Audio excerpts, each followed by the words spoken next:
going to fly through calculus,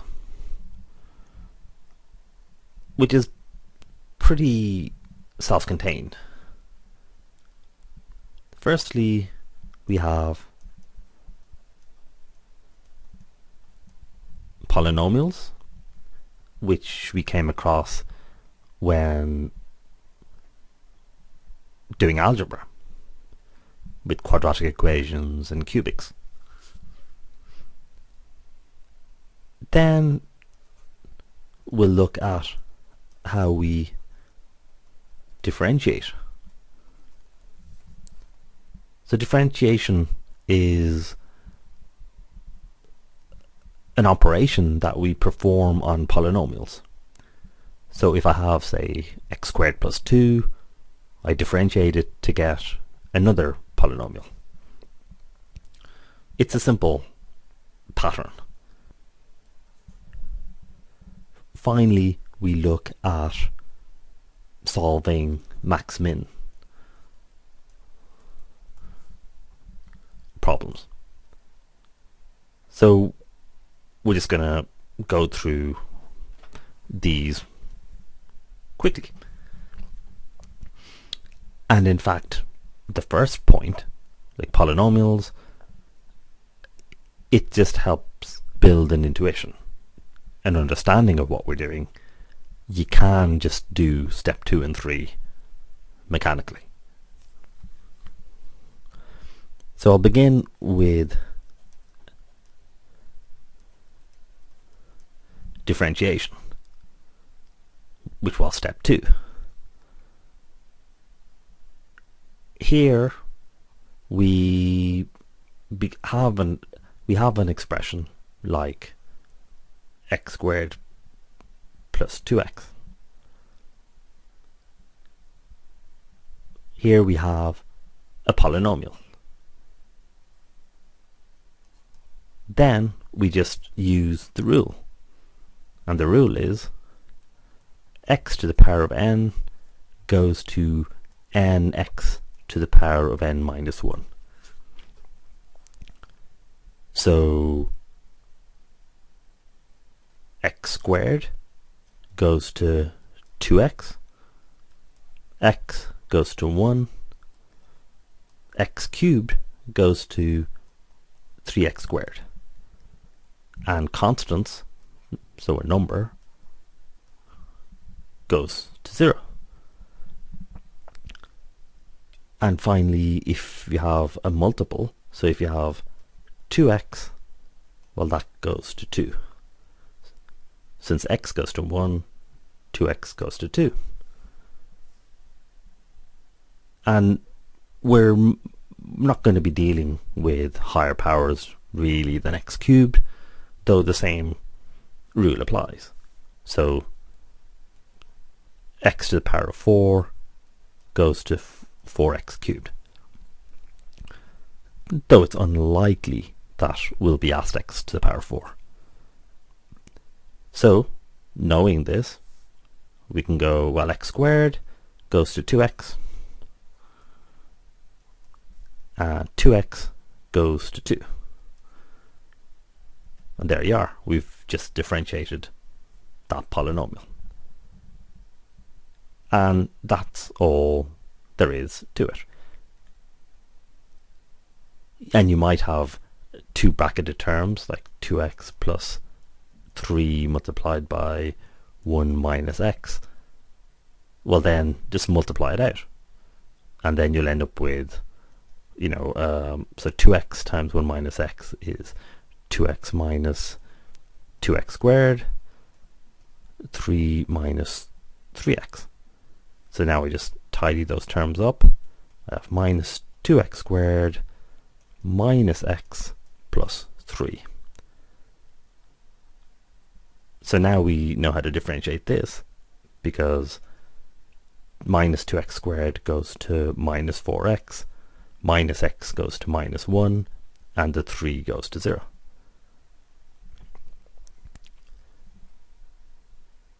So that's our second step. You know, we said there were 3 things, and the first one is more something to help you with your intuition. The second one is the primary operation, and the third one is the payoff, what calculus lets you do.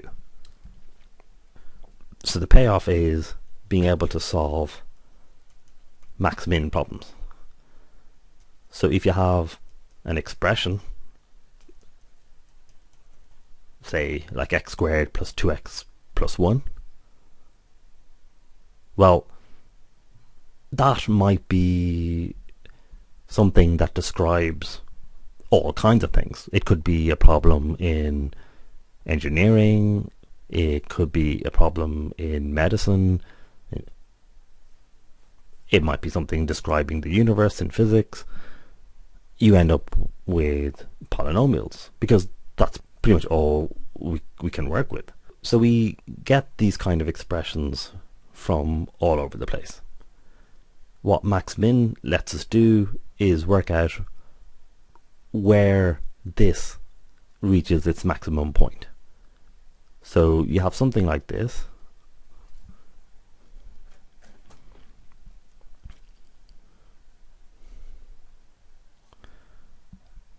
So a kind of a U-shaped function. So it would more be finding where the minimum point is when you're talking about a U-shaped function. If you're talking about something like that, well then you're looking for the max. The logic is if you have x squared plus 2x plus 1, that which is more like a U-shaped, well, when you begin at say minus 10 over here, your expression is worth a lot, or it has a very high value, because if it's x equal to 10, x squared is equal to 100. So you have something like 121 in this case. But then as x increases,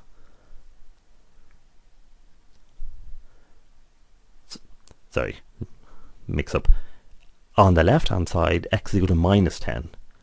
So when x is equal to minus 10, x squared is equal to 100, but 2x would be minus 20, so it would be equal to 81. So that's when it's equal to minus 10. As x gets bigger, so say when x is equal to 1, or minus 1, so I'll look at that point, minus 1 squared is equal to 1, minus 2 plus 1, so that's equal to 0. So sorry, minus 1.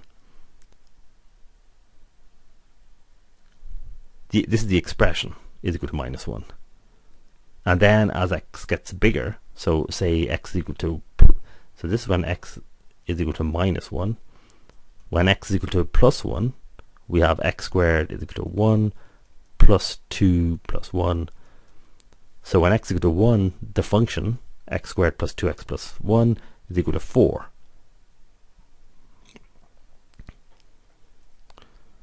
And when x is say equal to 10,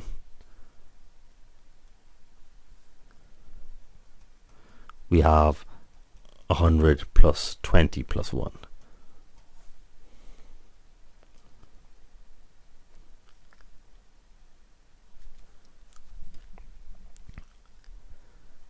So when we began at minus 10, it was valued at 81, I think. Check that again. Not that it particularly matters. When x is equal to minus 10, we had 100 minus 20 plus 1, so that's 81. So as x went from minus 10 to minus 5 to minus 1, f of x, the expression x squared plus 2x plus 1, kept increasing.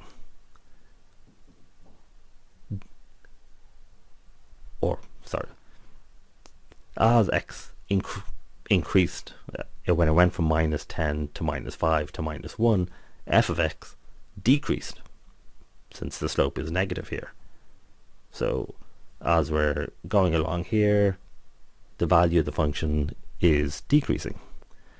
At some point, this function turns around.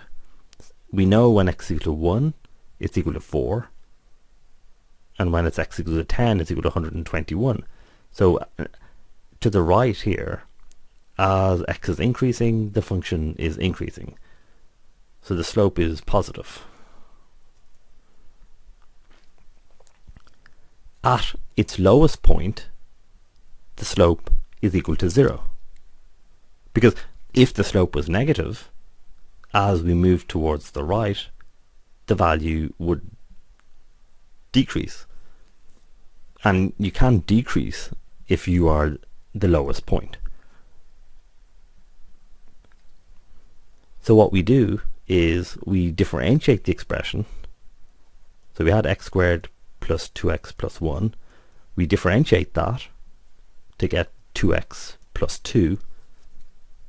Because remember the rule for differentiation, x squared becomes 2x and 2x becomes 2, while the constant term disappears. So this is equal to the slope of the plot. I'm calling it the plot, you could also call it the function. Now I am looking for when 2x plus 2 is equal to 0. So typically, you start off with a polynomial. It could be a cubic, it could be higher. So typically we'll be looking at cubic or lower. So we begin with a polynomial, we differentiate it to get another polynomial.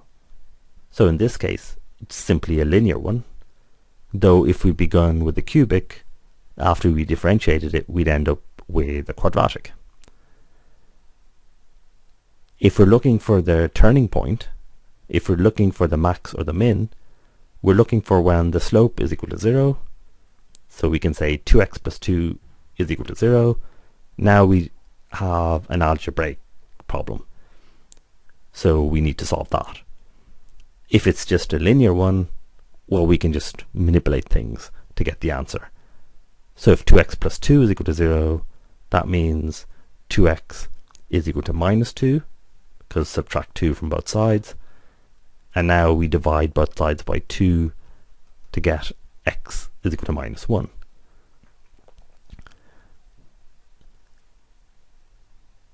Here we know it's a minimum because we've plotted it.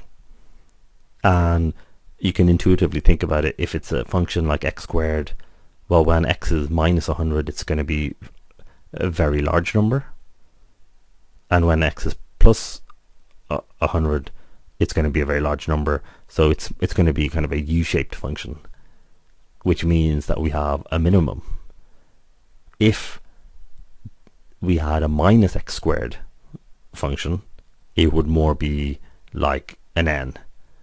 And then when we differentiated it and solved, we would have a maximum.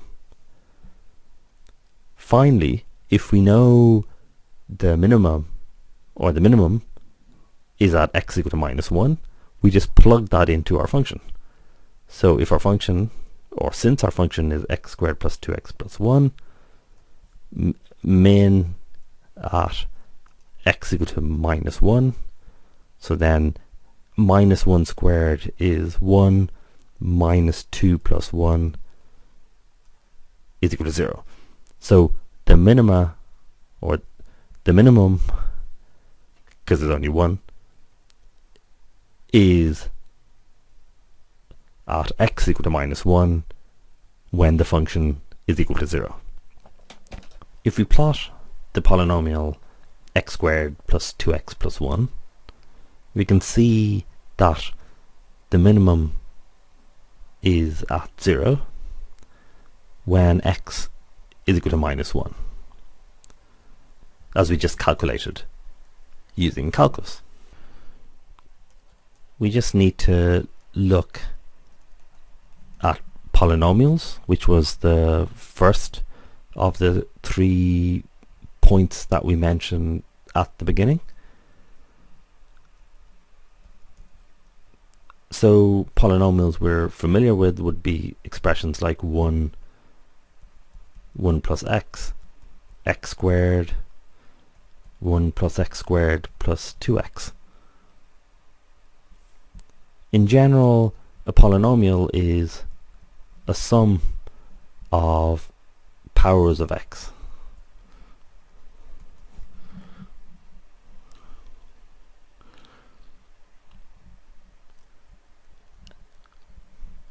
Which might include numbers.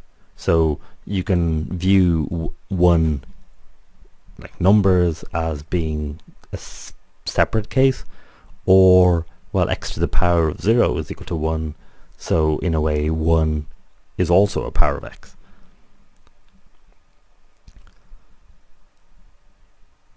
These can also be called functions. So if you plot, and for every value of x you work out what the function of x is equal to, so f of x on the y-axis and x on the x-axis. So you could work out f of x for each value of x and end up with a curve. Or you could work out the value f of x for maybe 5 or 10 different points and then connect them up with a smooth curve. So in a way we talk about polynomials, but we can also call them functions. So that's all I wanted to cover in this crash course. One other point that I wanted to mention was that if you're looking at, say, cubic functions or higher order polynomials, so higher than x squared, then you have more complicated things. So here, when you differentiate a cubic, you end up with a quadratic equation equal to 0. And when you solve them, you'd work out the two turning points of the cubic equation. One point I wanted to make was that these are called local maxima and minima because the function keeps going. So if you solve the max-min problem, if you differentiate the cubic, work out where the slope is equal to 0, and you work out these 2 points, they're not the maxima of the entire function, because as you go to higher and higher values of x, this line just keeps going. So there is no maximum, but there is a local maximum. Likewise, as we go further and further to the left, this function keeps going down and down and down to below your local minimum. So these are called local max min. Also called turning points,